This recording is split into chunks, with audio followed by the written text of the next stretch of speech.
The neatnik in the garage. You know, this is something that we encounter when we go out and do seminars and ask for the differences between men and women and the unspoken rules and all that kind of stuff.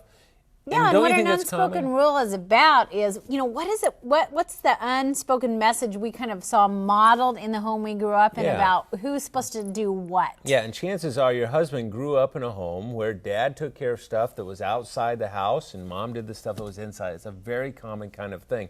If you want to break through that, you've got to kind of divvy up the roles a little bit and talk about what is it that you'd like to see change. Well, here's the trouble with that. It's not that easy. It's not just like we're going to sit down with the list of chores and decide who's good at what. It's because we were sort of hardwired to feel loved when our spouse does certain things, and we kind of have this unconscious expectation of what our role as a loving spouse is. His does not include the home, and it does include everything outside the home, or at least the garage. We know that for sure.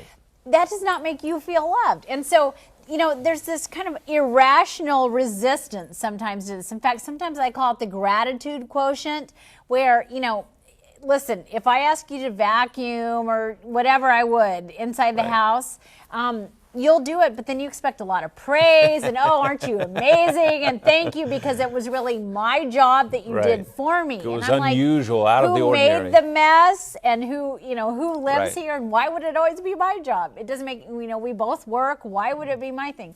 And, you know, and so I call it the gratitude quotient. Nobody says thank you to me for doing any of that. They just get mad if it's not done.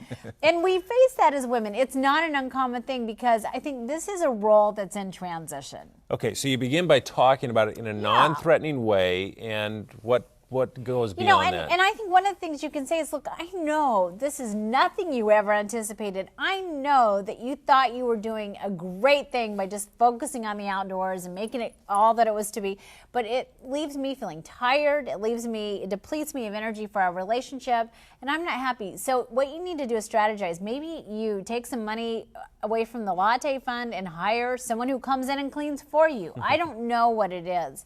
You know, maybe you get a chart. Maybe he says, okay, the least aversive thing on there is, you know, maybe it's not laundry, but I'll help you load the dishwasher after dinner, whatever it is. If you just have to find a way to say, look, this is what's going to make me feel loved, and it's going to stop creating resentment, and I'm not going to feel like the relationship energy is drained away, you know, if you're willing to contribute. Now, here's one other thing. On the links here that you can see on our screen, there's one for me to convey a message directly to guys, just like your husband. So you might want to even have him check out that link as well.